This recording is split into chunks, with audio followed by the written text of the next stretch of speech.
Bismillahirrahmanirrahim. Uhayyikum bitahiyatul Islam, tahiyatul ahlal iman. Assalamualaikum warahmatullahi wabarakatuh. Alhamdulillahilladzi hadana lihada wa ma kunna linahtadiya laula an hadanallah. Ashhadu an la ilaha illallah wahdahu la syarikalah wa ashhadu anna Muhammadan abduhu wa rasuluhu la nabiyya ba'dah. Amma ba'd. Ikhwani fillah, azakumullah wa iyyakum. Kita buka jasa kita dengan bacaan basmalah.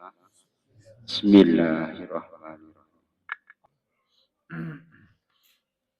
Segala puji kita haturkan kehadirat Allah Subhanahu wa taala yang melimpahkan kenikmatan, kanugrahan pada kita semua, sehingga pada sore hari ini kita berwajahah, bermujalasah dalam keadaan sehat walafiat. Salawat dan salam, taslim, moga-moga senantiasa terunjuk kepada Kanjeng Nabi Muhammad SAW. Moga-moga kita mendapatkan syafaatnya min yaumi haza ila yaumil qiyamah, insyaallah. Ikhwani fillah, azakumullah wa iyyakum. Innal munafikina fi darkil asfali minan nar. Sesungguhnya orang munafik itu berada tempatnya itu di asfal. Asfala safilin. Asfal itu yang paling bawah. Ya. Di asfali minan nar, berada di dalam yang neraka yang paling terdalam.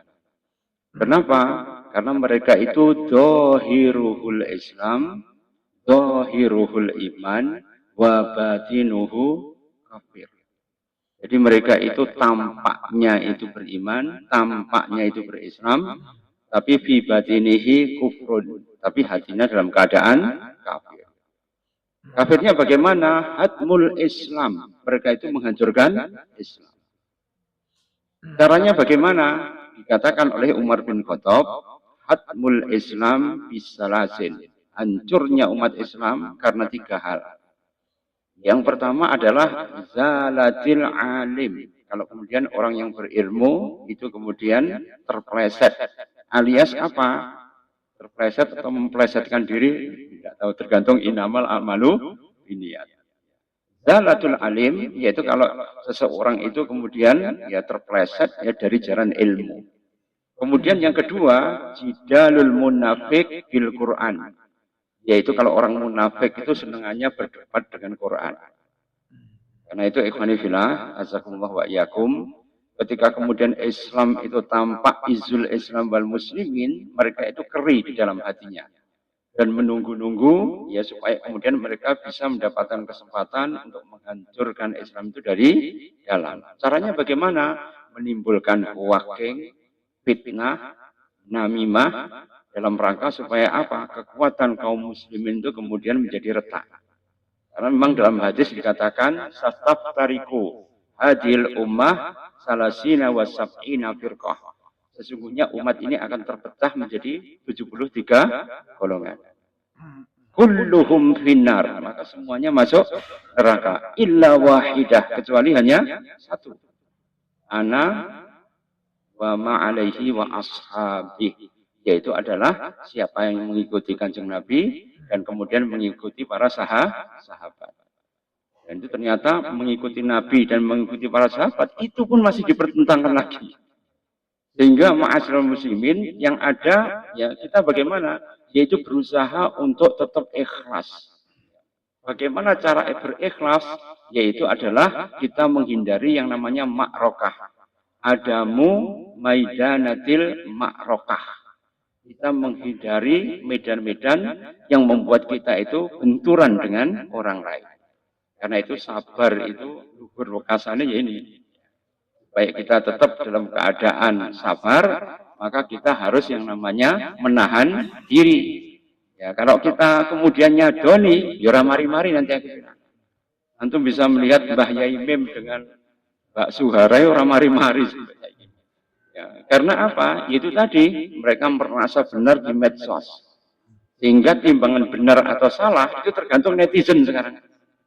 Ya, jadi benar atau salah bukan tergantung kepada Quran dan Sunnah, tapi tergantung kepada netizen. Bagaimana penilaian netizen itulah yang kemudian menjadi kebenaran yang mutlak. Ada yang mengatakan bahwa netizen itu maha kuasa atas segala medsos kan gitu ya. Inilah yang kemudian kenapa orang-orang dulu, para pujangga itu mengatakan ratu dunia itu adalah media massa. Ratu dunia itu adalah media massa. Karena kenapa? Bisa merayu, melenakan, mempesonakan, bahkan bisa membuat seseorang itu yang akan jatuh ya ke dalam berbagai jurang kemaksiatan. Kemudian yang ketiga yaitu adalah aimatul mudhillin. Aimatul mudhillin itu ya adalah penguasa yang ya tersesat. Jadi kalau penguasa itu ingin mempertahankan al-mal wasyaraf, yaitu harta dan kemuliaan dan kekuasaannya, biasanya dia akan menghalalkan segala cara. Ya'ti ala nasi zamanun, nanti akan datang sebuah masa. Ya la yanalul mulku fihi illa biqatli wa tajabbur. Maka mereka tidak memperoleh kekuasaan kecuali dengan apa? Qatlun. Qatlunnya apa? Dengan pembunuhan. Wa tajabbur, yaitu dengan kesewenang-wenangan. Termasuk kesewenang-wenangan bisa mengatur skor ya. Pilpres, pilkada ya, itu ya stagnan pada 58 itu saja.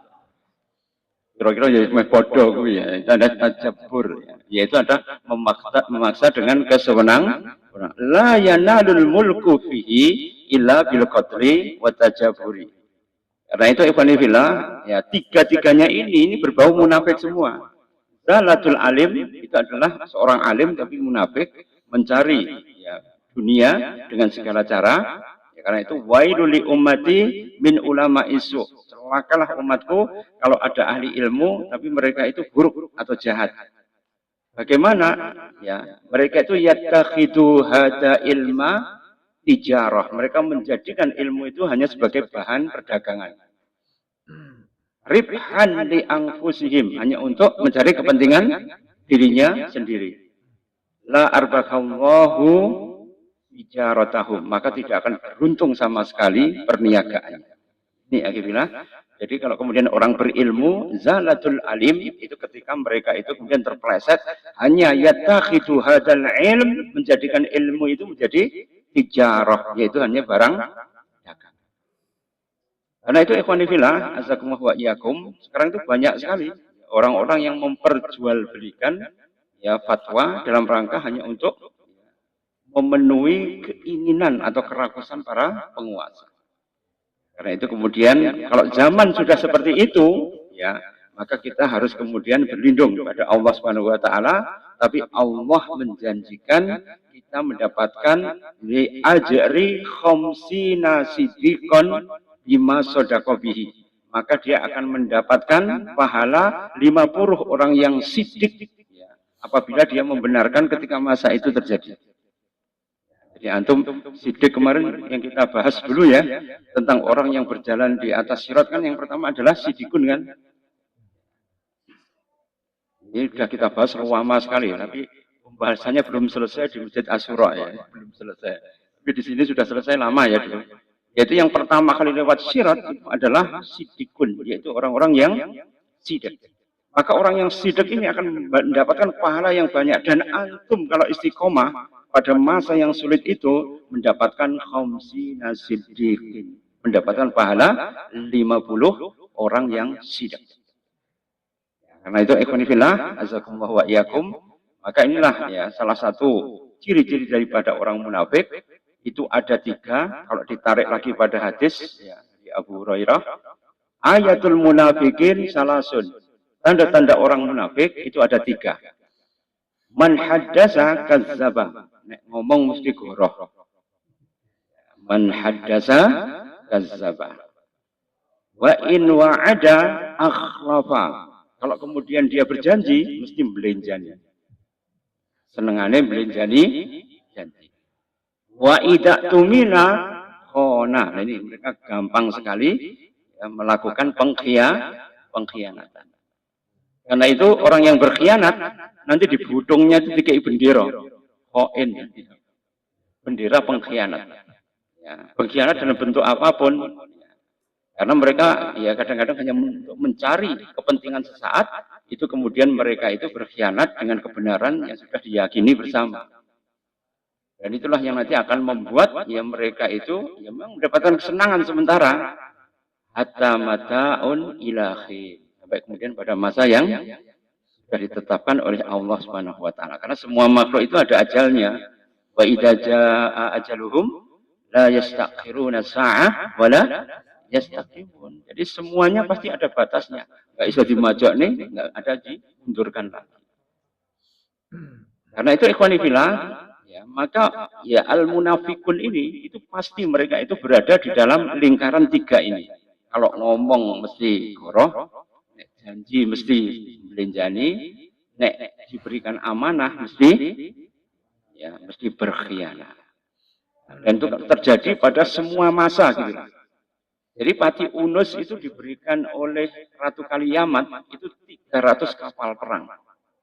Di mana satu kapal perang itu besarnya itu hampir 10 kali kapalnya Portugis. Bahkan ya lebih besar daripada ya kapalnya Columbus, Pati Unus itu. Bahkan dikawal ya dari prajurit mujahidin dari Maluku Utara, yaitu adalah pasukan Kora-Kora. Kora-Kora itu kapal dari Maluku yang ringan itu mengawal dari ya belakang, samping dan sebagainya. Sehingga Portugis ya pada waktu itu ya, sudah hampir ketar-ketir. Mereka sudah melaporkan lewat kurirnya itu bahwa kami menghadapi musuh yang sangat kuat sekali. Dan tidak mungkin nanti bisa dikalahkan. Karena apa? Sudah dikepung dari segala penjuru. Jadi dari depan itu pasukan kapalnya Pati Unus, sedangkan dari samping itu pasukan Kora-Kora, melingkar di belakang itu 300 ya, bantuan daripada Ratu Kaliyamat. Kalau dihitung di atas kertas, yaitu kemudian bisa menang. Tapi Pati Unus untuk masuk ya menuju pada bentengnya Portugis, ya, Alfonso de Albuquerque yaitu pemimpinnya, itu mereka harus kemudian dibantu oleh pasukan dari Melayu yang memberikan bantuan panah supaya apa? Bisa menerobos blokade daripada pasukan Portugis. Tapi ternyata kemudian beberapa kerajaan Maluku ini kemudian bisa disogok oleh Portugis sehingga pemanahnya itu kemudian dibunuh dari belakang. Busuk dari belakang. Sehingga akhirnya kemudian ya seluruh ya para pemanah dan para pengebom ya dari daratan tadi yang memberikan jalan untuk pasukannya Pati Unus itu kemudian bisa masuk, ternyata kemudian dibunuh dari belakang. Dan sebagian mereka pas sholat itu dibunuh. Ini bodoh Islamnya ini. Ya, yang satu berusaha untuk menaklukkan penjajah, yang satu hanya dengan uang saja kemudian melakukan pengkhianatan. Ujung-ujungnya apa? Maka kemudian ketika dibunuh, ya digantikan oleh pasukan pengkhianat tadi, bukannya kemudian mereka mengebom pasukannya Portugis, malah mengebom ya dengan meriam itu, bukan meriam Benina ini ya. Yang ngebomnya itu dengan meriam-meriam ya dari rampasan orang yang dibunuh tadi untuk mengebom pasukannya Pati Unus. Ujung-ujungnya apa? Hancur. Jadi 300 kapal tadi yang kembali cuma 3 kapal. Semuanya hancur ya, dibunuh oleh si pengkhianat. Bahkan kemudian ya Portugis tetap bercokol di situ, ya bahkan Pati Unus sempat kemudian kena meriam itu mengenai dadanya, sehingga dadanya itu terbelah sobek dan masih hidup sampai kemudian beliau dirawat di ya padepokannya Sunan Gunung Jati di di mana Cirebon. Jadi antum bisa bayangkan ya, ketika kemudian sudah hampir menang, itu kemudian ada pengkhianat, hancur berantakan. Karena itu ikhwani fillah, azakumullah wa iyyakum, kalau skala kecil orang yang berkhianat, kemudian merusakkan Islam, itu kemudian hanya sebatas masjid saja tidak apa-apa. Ini pasukan yang 15.000 orang kemudian mati sia-sia. Yang bunuh bukan Portugis tapi bongsone. Dulu ya, waktu perjanjian Linggarjati, itu kan seluruh prajurit Siliwangi itu kan kemudian harus apa? Harus hijrah kan? Dari kantong-kantong mana di Jawa Barat, karena yang diakui kan cuma Jawa Tengah itu dulu. Akhirnya kemudian prajurit Siliwangi itu pindah semua. Ada yang hamil, ada yang punya anak, bahkan sampai anaknya dititipkan di desa-desa yang mereka lewati. Para orang-orang yang setia pada RI ini, kemudian mereka itu pindah dari Jawa Barat ke Jawa Tengah di Yogyakarta. Tapi ala kulihal itu ada seorang mayor yang sangat brilian sekali, yang dia itu kemudian sering bisa menaklukkan musuh, suatu saat disergap oleh pasukan musuh sehingga ditawan. Dan setelah ditawan, ternyata kemudian dia ditawari dengan berbagai hal, akhirnya berkhianat lagi. Namanya Mayor Ahmad Sahdi. Ini kemudian ya beliaunya ini kemudian ya menjadi propagandis daripada prajurit Belanda dan nikah. Yang penting nyerah aja, enak lo melok londoi gitu ya. Akhirnya dia itu sejak dari Jawa Barat sampai Jawa Tengah, itu ngurak-ngurak uang untuk kemudian tidak mau melawan Belanda.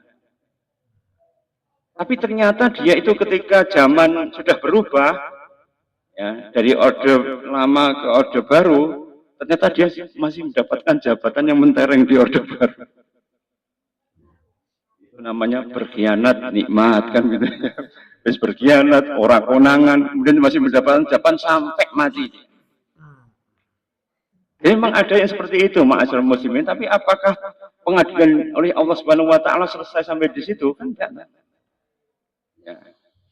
Karena itu para sahabat dulu, ketika mereka itu mendapatkan kenikmatan, mereka takut. Karena apa? Takut jatah mereka di akhirat itu dikurangi.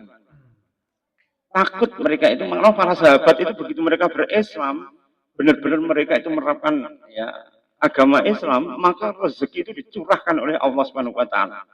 Sampai Kanjeng Nabi mengatakan qad aflaha, sungguh beruntung, sungguh menang, sungguh mendapatkan ya kesuksesan yang luar biasa. Siapa itu? Qad aflaha man aslama, kalau dia kemudian berislam. Wa rizquhu kafafan, kemudian rezekinya itu dicurahkan oleh Allah Subhanahu Wa Taala, wa qana'atuhu fima atahullah, dan diberikan qanaah oleh Allah Subhanahu Wa Taala. Jadi ketika kemudian para sahabat sudah berislam, maka rezeki itu luar biasa banyaknya. Dan ketika mereka mendapatkan rezeki, banyak yang mereka itu takut. Ya Rasul, jangan-jangan ini disegerakan nikmat kami itu di dunia. Oh enggak. Karena itu, ya ketika antum mendapatkan kenikmatan, ya, hadis sebut-sebutkan. Wa amma bi ni'mati rabbika fahadis. Maka seluruh nikmat Allah Subhanahu Wa Taala yang banyak melimpah tadi tidak usah disesali, tapi ya fahadis itu sebut-sebutkan dengan apa? Dengan rasa syukur, yaitu alhamdulillah. Jadi orang Islam itu harus seimbang gitulah.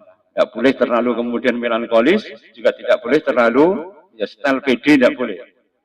Karena ayatul munafik, ya ayat orang munafik itu, yaitu mereka itu kalau ya menghadapi akhirat, mereka itu optimis pol, merasa seakan tidak punya dosa sama sekali. Tapi kalau orang yang mukmin itu menghadapi akhirat itu takut, nggak pede belas, itu orang mukmin. Ya, karena apa? Innama yakhsyallah min ibadihil ulama. Ciri ahlul ilm, ciri ahli ya sahibul ilmi, mereka itu adalah khasyatullah.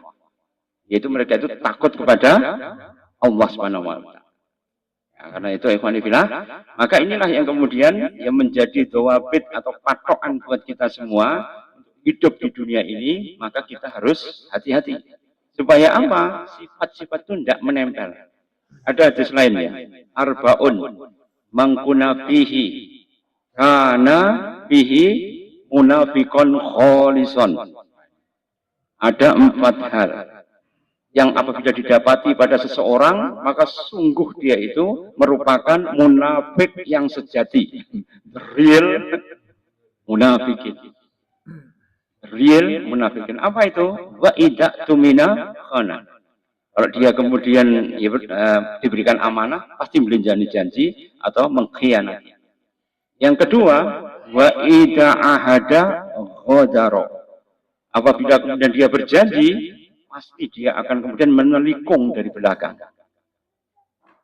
Wa idza hadasa kadzaba. Hampir sama ya yang dua. Apabila dia berbicara, maka dia berbohong. Ini yang tambahannya adalah wa idza khosoma, apabila kemudian dia bertengkar, wajaro, keluar kefajirannya, keluar kemunafikannya. Sekarang ini kan banyak ustadz ya, ketika di medsos ada ustadz A keliru, ustadz B itu meleceti sampai ente elek. kurang golek. Iya apa enggak? Yaitu idza khosoma fajjaro. Kalau kemudian dia bermusuhan, ketok kefasikannya. Tentu sekarang sudah anjrah di mana-mana. Karena apa? Itu sebenarnya namanya ya ta'assub, yaitu sebenarnya. Ya Mbak, ta'assub itu apa? Fanatik. Ya, harusnya dakwah ilallah menjadi dakwah ilahiyah. Harusnya dakwah kepada Allah menjadi dakwah kepada untuk dirinya sendiri. Wa dakwah ila firqah, wa dakwah ya ilaina, wa dakwah ilal hizb. Ya, mereka dakwahnya hanya untuk partai, golongan, ya, atau perseorangan, atau kemudian ya mereka itu hanya pada dirinya sendiri, ya, atau kemudian ya kepada jamaahnya dan sebagainya. Ikhwanifillah, jamaah yang beredar saat ini itu adalah jama'atun minal muslimin. Jadi bukan jama'atul Islam al-uzma. Kalau jama'atul Islam al-uzma itu baiatnya cuma satu. Kalau LDII kan jama'atulnya uzma. Gak berbaiat yang imam ya kabeh kafir. Itu namanya jama'atul uzma. Tapi kalau jama'atun minal muslimin, ya itu kemudian baiatnya apa? Baiat amal. Untuk apa? Amal, ya, jihad, fisabilillah. Cuma itu aja. Hampir semuanya kan begitu. Antum tahu ya, Hanan Antaki ketika kemudian dibaiat oleh Mbah Mustamar Marzuki kan. Ya, itu sama juga, itu baiatul amal saja. Baiat untuk beramal.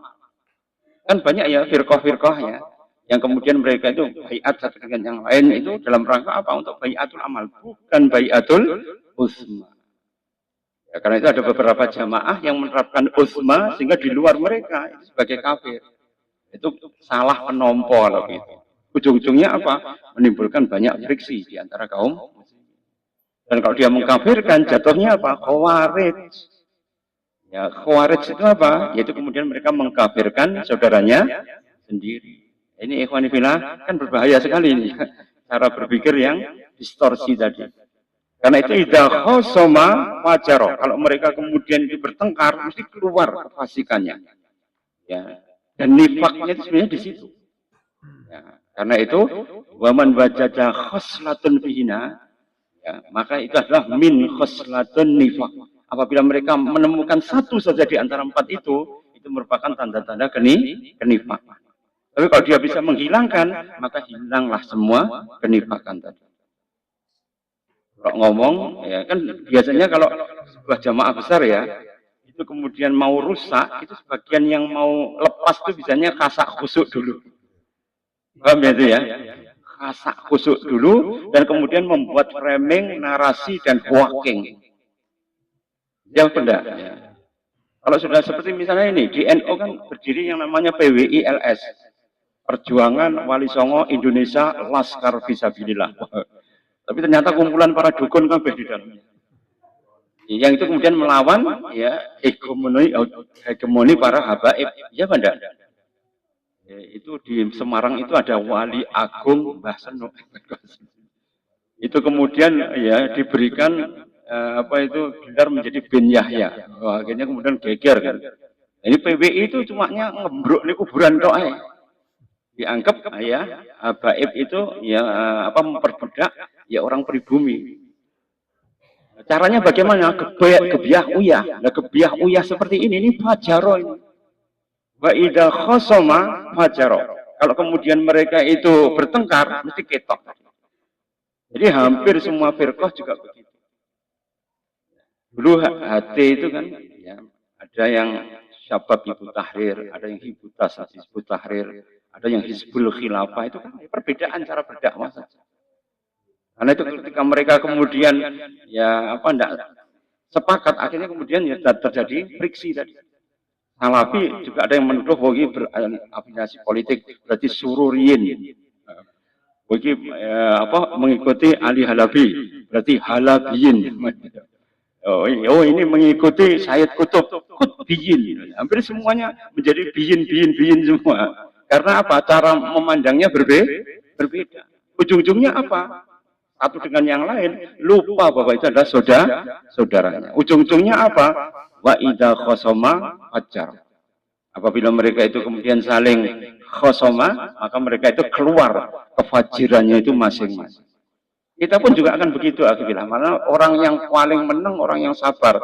Cuma zaman medsos itu tangan kita gatal untuk apa? Untuk membalas itu kan mesti gatal, tak? Tapi harus bisa. Meskipun gatal ya harus tetap. Karena itu Ikhwan Fillah, ya kita selamatkan ya seluruh organisasi di Indonesia itu. Ya, bukannya mereka itu tanafus, ya, tapi harus kita kemudian ya istilahnya ta'awun, ya, ta'awunul khair, yaitu saling menolong di dalam kebaikan. Tapi nek sing balas juga wong bid'ah kok ta'awun. Ya benar. Orang ketemu nek ngono. Karena apa? Sisi pandangnya itu menyalahkan, blaming. Sedangkan menyalahkan itu sifat tufulah. Tufulah itu apa? Kekanak-kanaan. Imro'atun sibyan. Ya. Yaitu adalah orang yang mempunyai sifat sibyan. Sibyan itu apa? Kanak-kanaan. Childish. Ya, kan kalau orang childish sih iloknya gitu kan, ngono ya malah kemudian mesti ngeloknya pulang toh. Akhirnya saling ngelok-lokan. Kok terjadi tukaran antar anak, ya sesuknya anak wis wawuh, bapaknya ganti tukaran. Ya, sampai kemudian antara tonggo itu enggak rukun gara-gara apa? Cuma dari anaknya saja. Karena apa? Ya tidak kemudian hatinya itu tafahum dengan saudaranya yang lain. Ini penyakit ini. Ya, karena itu ikhwani fillah, ya di dalam hadis yang lain itu, ya mungkin kita bisa menjadi pertimbangan buat kita supaya kita menghadapi seseorang itu ya benar-benar bisa bijaksana. Yaitu kalau kemudian terjadi pertengkaran di antara kaum muslimin, maka kita kemudian harus bisa andap asoh. Andap asoh itu lembah manah. Dongku nggak iso idharul hak. Oh ya idharul hak. Yaitu kemudian menampakkan hak berarti kan terlambat. No? Berarti kulil hak walau kana muron. Kan begitu ya. Katakan yang hak meskipun itu pahit. Itu kalau dalam keadaan orang itu kuat. Ya apa enggak? Kalau idharul hak orang dalam keadaan lemah, kira-kira diantemi wong apa enggak? Ya bencut kabeh kuwi. Kan ada seorang sahabat kan, ya Rasulullah, nek gur ngucap tok kula pantun. Apa? Qul la ilaha illallah, qul la ilaha illallah tuflihu.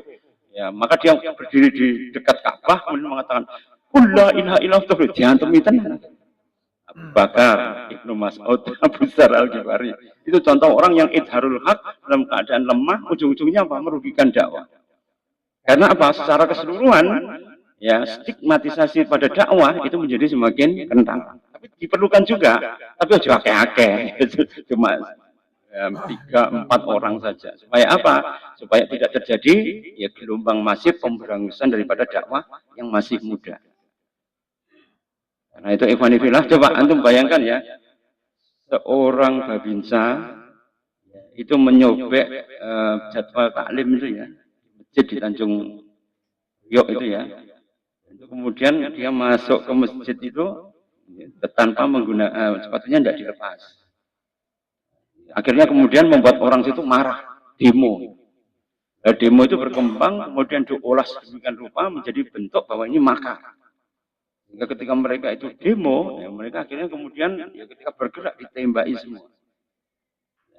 Kemudian di sweeping, ya, sebagian kemudian hilang. Coba tahu pemimpinnya pada waktu itu kan Amir Biki, ya, tahun 84. Ya kalau antum tahu, kalau orang masuk masjid pakai sepatu, ya itu kira-kira najis apa enggak? Kira-kira najis apa enggak? Rasulullah sholat pakai sepatu boleh ya? Ya benda. Kalau orang tahu fikih kan no problem sebenarnya. Tapi kalau kemudian amarahnya yang diambil dalam psikologi sosial tentang masyarakat, kira-kira terpancing apa enggak? Ketika terpancing tadi, ujung-ujungnya apa? Oh, mereka mengumpulkan massa. Dan pada waktu itu kan sedang pemenangan ya, programnya Pak Ali Murtopo, itu kan memasukkan orang di semua partai. Kemudian menggerakkan orang itu supaya kemudian beringas dan menjadi teroris. Karena itu sel-sel di ITI yang lama-lama itu kemudian dibiayai, dimasuki oleh Ali Murtopo lewat Pitut Soeharto. Dan itu kemudian dijadikan bahan bakar untuk apa? Untuk membuat ya semacam stigma bahwa Islam itu jelek. Tapi orang yang lurus jujur kan nggak tahu itu masuk perangkap semua. Ujung-ujungnya apa? Oh semuanya kemudian nama Islam itu dianggap sebagai ya, teroris, ya, cenderung untuk melakukan kerusakan dan sebagainya. Akhirnya kemudian tokoh Islam itu tidak terima melakukan petisi 50 Bung Tomo, ya kan? Itu tahu ya Bung Tomo, Ali Sadikin, dan AM Fatwa dan sebagainya. Banyak itu 50 petisi, akhirnya apa? Membuat mereka dipenjara semua. Karena Bung Tomo itu adalah orang yang berjasa untuk negeri ini ketika pada peristiwa 10 November. Coba lihat ya, sejak 84 sampai ya tahun 90-an terjadi gonjang-ganjing yang luar biasa berkaitan dengan umat Islam. Karena apa? Gampang terprovokasi. Andaikan mereka tahu pakai sepatu itu tidak apa-apa kan selesai. Ya benar. Tidak akan terprovokasi menjadi lebih dalam lagi. Karena itu ikhwanifillah, mungkin antum saat ini juga akan banyak mengalami seperti itu. Pernah dicoba ya, ada seorang gila membawa anjing masuk masjid. Iya benar. Ternyata orang gila kan itu. Ketika kemudian masuk ke masjid, heboh, tidak karuan. Sedangkan kalau kita melihat ketika Jibril itu tidak mau masuk ke rumahnya Kanjeng Nabi, ditanya oleh Rasulullah, ya Jibril kenapa kamu tidak masuk di rumah? Karena di bawah kolong tidurnya Aisyah itu ada anjing. Oleh Rasulullah digusah anjingnya tadi, setelah itu kemudian Jibril mau masuk. Dan di situ tidak ada keterangan harus dibasuh dengan air 7 kali dan kemudian menggunakan pasir. Ya enggak? Rasulullah konteks hadisnya itu ketika belangamu dijilati oleh anjing, maka dibasuh dengan 7 kali air dan salah satunya dengan menggunakan kan begitu kan? Jadi kalau kita melihat seperti itu, nanti berbagai macam beda-beda dalam menanggapi ya ketika anjing itu masuk di rumah kan begitu. Nah, perbedaan itu harus dipelajari oleh kaum muslimin supaya apa? Tidak gampang kalau terprovokasi repot. Jadi keriwian bisa jadi rojokan. Keriwian bisa jadi rojokan. Ini sekali ya. Apalagi era seperti sekarang ini. Yaimin dengan ya Sahara itu sekarang menjadi konsumsi ya, karena algoritmanya tinggi. Sehingga orang akhirnya terpaku dengan itu, akhirnya membayar utangnya lali ya gitu. Ya benar. Ya. Sekarang itu ya SPBU asing itu sulit mendapatkan bensin. Karena apa? Dicampur dengan etanol. Sedangkan etanol itu ya kalau kemudian bercampur dengan uap air dari luar, kalau negara kita itu kemudian ya tropis, itu banyak kemudian membuat mesin jadi korosif. Itu yang membuat SPBU asing tidak mau campuran berapapun. Ya benar. Tapi kalau yang subtropis atau Eropa dicampuri tidak apa-apa, karena apa? Udaranya sejuk. Kalau di sini tidak bisa. Kemarin ada kabar ya, BBM turun jadi 7.800. Tapi antum jangan kaget itu di Malaysia, Bu. Terus kaget itu di Malaysia, bukan di sini. Ya. Jadi kalau di Malaysia itu bensin sudah mulai turun lagi, ya. Tapi di kita malah bensinnya naik, bahkan kayak Shell, ya, atau kemudian SPBU asing itu sulit untuk mendapatkan ya berbagai macam bensin. Kemudian kita kembali kepada orang munafik, tanda orang munafik minimal ada 5. Tanda munafik alamatul munafikin khamsah. Jadi tanda daripada orang munafik itu ada 5. Yang pertama siapa? Yaitu adalah mereka itu ya sukanya itu hubba kaslun fi ibadah. Mereka itu kalau beribadah malas. Wa idza qamu ila shalah qamu kusala. Jadi kalau mereka itu berdiri untuk sholat, maka sholat mereka itu kusala. Kaslun itu adalah yang jamak. Kalau kusala, malasnya itu berlapis-lapis. Yuro'unan nasa. Dan mereka itu adalah yuro'unas. Yuro'unasnya apa? Riya'un linas.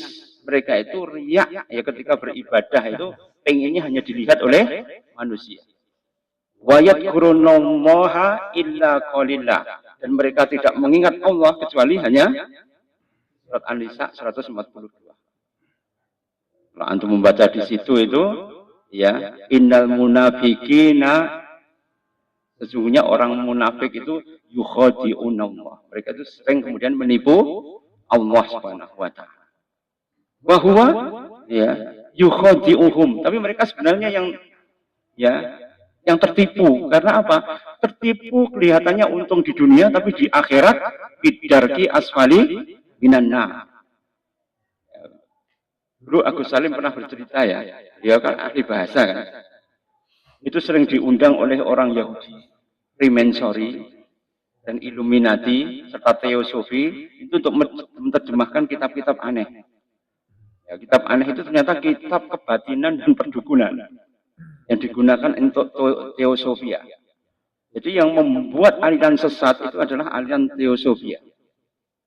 Dan ketua Teosofia tahun 1920-an yang menggantikan Madame Blavatsky, pendirinya yang dari Eropa Timur, itu adalah seorang priayi, tapi dia itu adalah kejawen yang namanya Ki Kusumo Wijitro. Ki Kusumo Wijitro. Lalu dia itu tokonya itu di Gunung Adan-Adan, di Gunung Kawi. Setelah itu kemudian dia turun gunung menyebarkan ajarannya itu di Blitar. Mulanya tempat pertemuan di dekat kantor wali kota itu namanya Ruang Kusumo. Orang nggak tahu bahwa itu ketua Teosofia. Ya, karena dulu kantornya Teosofia itu di depannya Bonrojo itu. Sekarang jadi Santa Maria. Itu adalah tempat ya, di mana gubernur jenderal, ya.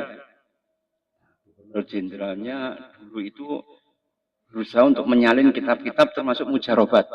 Seperti Samsul Ma'arif, mujarobat, Bental Jemur, Ada Makno, dan seperti itu. Itu kemudian disebarkan, ya, disinkritismekan dengan apa? Dengan kitab-kitab supaya kemudian bisa dimasukkan di pondok pesantren. Ini kan ada pondok pesantren yang khusus spesialisasi kanuragan, ada tuh. Nanti menghasilkan dukun-dukun sakti tapi wajahnya Islam. Ya. Itu nanti ini adalah salah satu, tapi cara membuatnya itu di Blitar sini. Ramunya itu di sini. Jadi gubernur jenderal Hindia Belanda, ya, itu petirahnya di sini hanya untuk mengawal itu. Supaya apa? Supaya tercipta kitab yang kemudian bisa disebarkan di pondok pesantren. Termasuk Ibrahim Tunggul Wulung. Toponya juga di Gunung Kawi, tapi saya kira topo apa-apa dikabarkan itu merupakan bentuk daripada supaya haibah atau kewibawaannya itu bisa menggetarkan orang-orang Jawa. Kan orang Jawa itu senengannya kan penik toh. Ya. Nanti Ibrahim Tunggul Wulung, ya, dan kemudian dengan Kiai Sadrah. Antum tahu Kiai Sadrah, ya?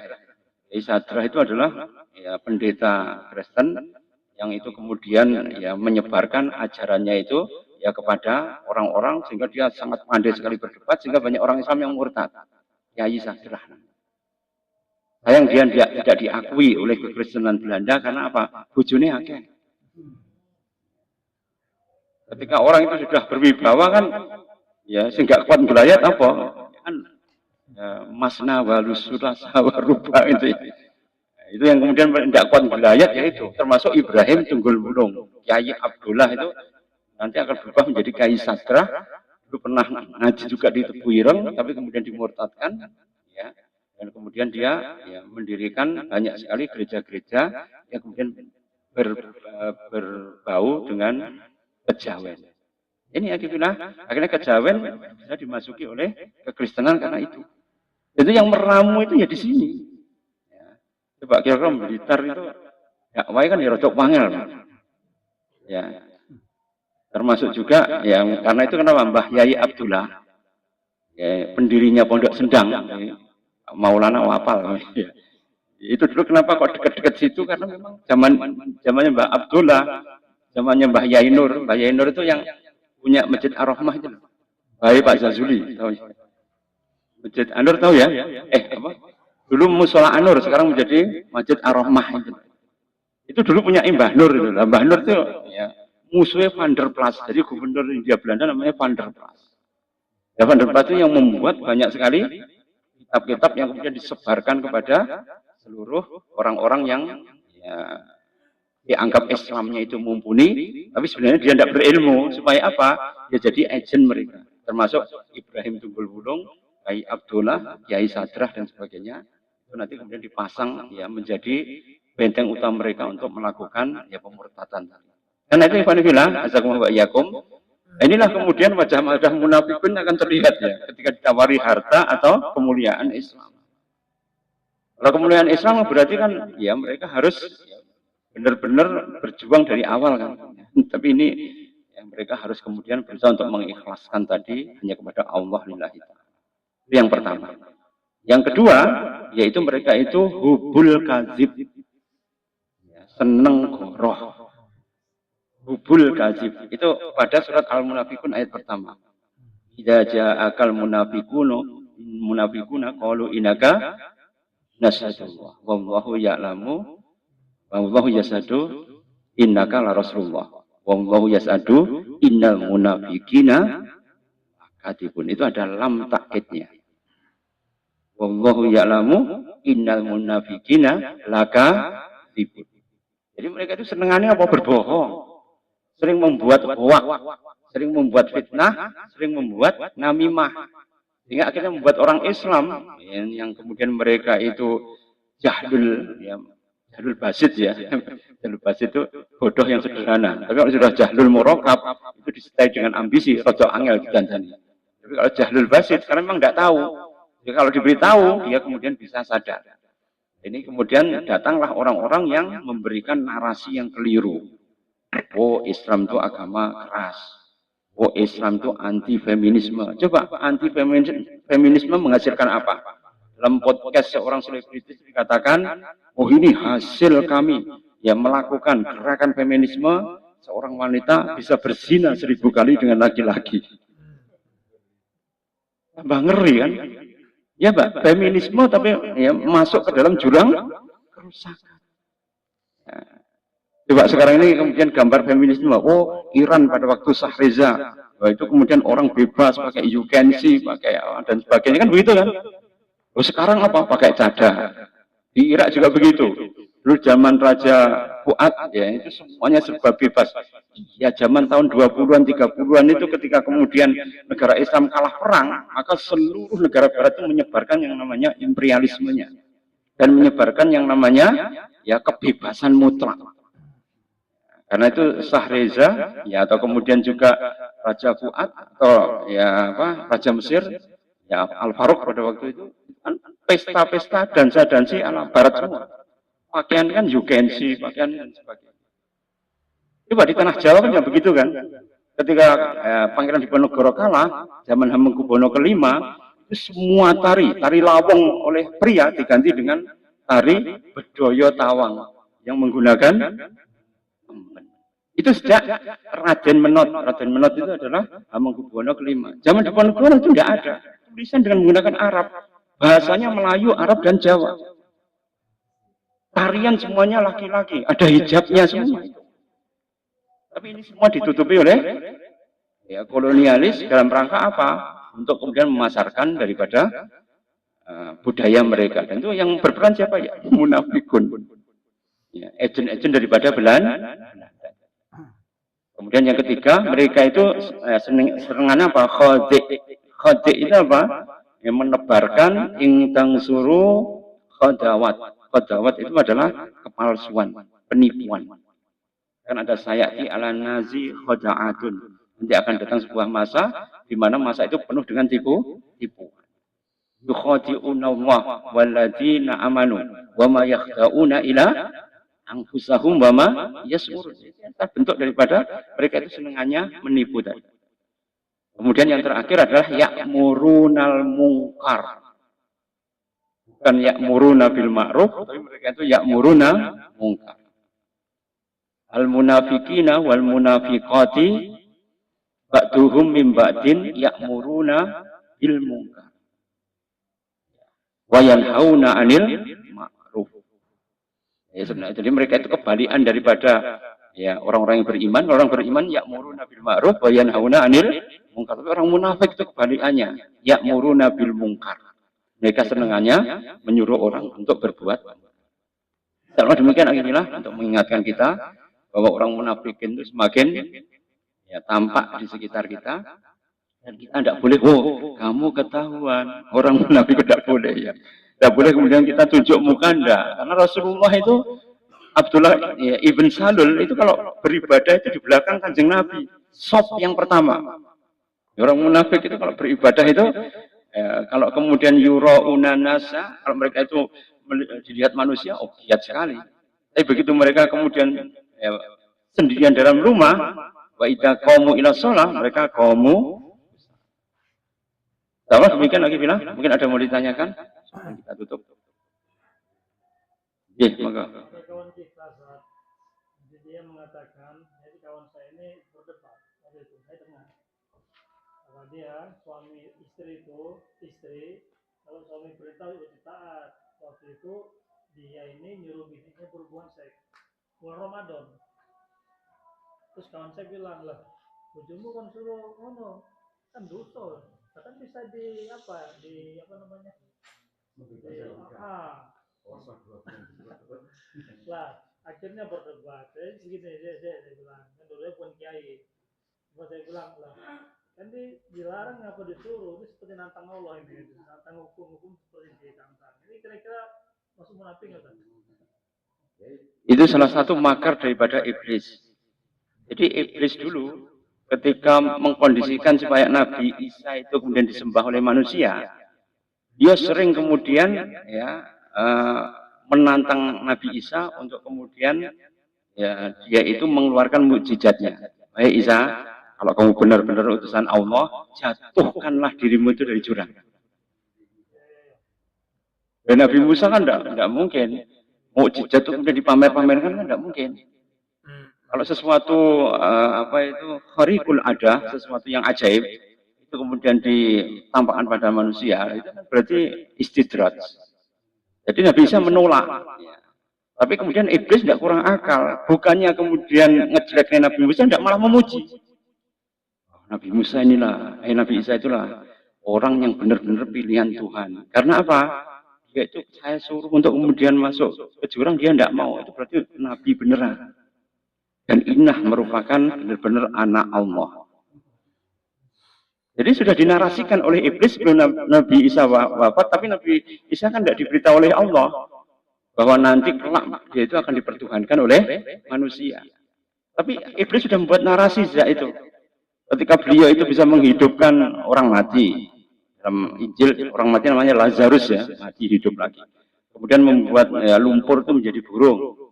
Orang buta itu juga lumpur di meripatnya malah bisa melihat. Kemudian iblis bisik-bisik, itulah perbuatan Tuhan. Jadi ini perkara dia ini menyuruh istrinya berhubungan dengan sengaja. Terus dia punya dalil sama teman saya itu. Dia bilang ya ini kan istri bercipta suami. Lah ini perbuatan munafik ya nih Ustaz. Itu tadi tak contohkan dengan iblis itu, karena iblis itu bermainnya paling cepat itu dengan kemunafikan. Ya. Dengan apa? Menantang ya, daripada syariat Allah dengan seperti itu. Paham ya ini ya? Ceritanya iblis itu supaya antum tahu bahwa menantang syariat itu salah satu bentuk daripada tipu daya iblis yang paling luar biasa. Nah, insya Allah begitu gambarnya. Jadi Pak insya Allah ya, jadi tipu daya orang itu macam-macam. Jadi mereka disuruh untuk memperlihatkan kekaromahannya itu dalam rangka apa? Supaya mereka itu dipuji oleh manusia. Kalau dipuji, ujung-ujungnya ya akan bisa menimbulkan banyak kerusakan. Saya kira begitu, Ikhwan Fillah. Asakumullah iyakum. Moga-moga bermanfaat dan senantiasa kita mendapatkan rahmah hidayah dari Allah Subhanahu wa taala. Tetap sabar di jalan dakwah dan senantiasa kita sabar dalam menghadapi berbagai macam turbulensi. Ya, turbulensi itu goncangan yang hebat menjelang akhir zaman ini dan moga-moga kita tetap mendapatkan najah atau keselamatan di dini wa dunia ba'dal akhirah. Aku qouli hadza astaghfirullahaladzim li wa lakum wallahu muwaffiq ila aqwamit thoriq. Assalamualaikum warahmatullahi wabarakatuh.